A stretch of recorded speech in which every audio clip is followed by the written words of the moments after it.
తెలంగాణలో ఈ నెల 26 నుంచి రైతు భరోసా పంపిణీ జరగనుంది.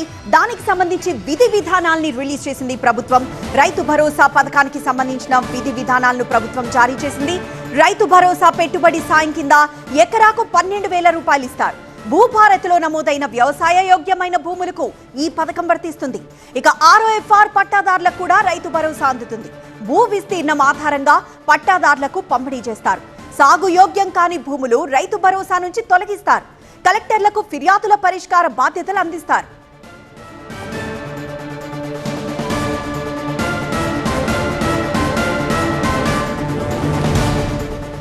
మా సీనియర్ కరెస్పాండెంట్ ప్రభాకర్ లైవ్ ద్వారా మరింత సమాచారం అందిస్తారు. ప్రభాకర్, రైతు భరోసాకి సంబంధించిన విధి విధానాలు ఏంటి? రైట్, జనవరి 26న ప్రారంభం కాబోతుంది రైతు భరోసా. దీనికి సంబంధించి ఇప్పటికే సీఎం కీలక ప్రకటన కూడా చేశారు.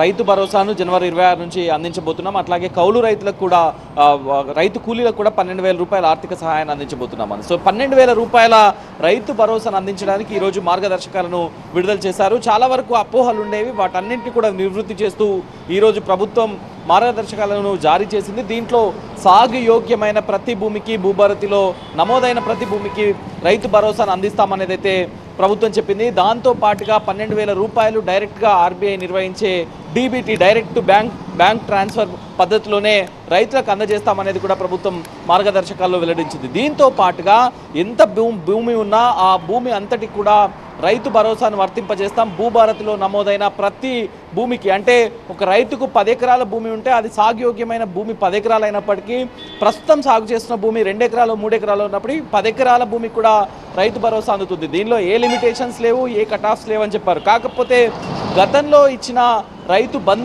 బంధు గత ప్రభుత్వంలో ఇచ్చిన రైతు బంధు 21,000 కోట్ల రూపాయలు రాళ్ళు రప్పలు, రియల్ ఎస్టేట్ వెంచర్లు, క్రషర్లు, నేషనల్ హైవేస్కు వెళ్ళింది.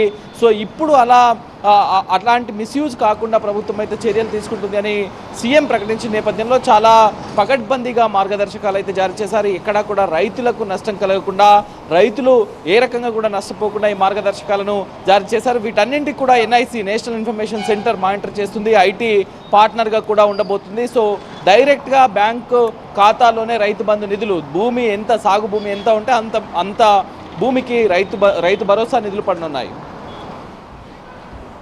రైట్ ప్రభాకర్.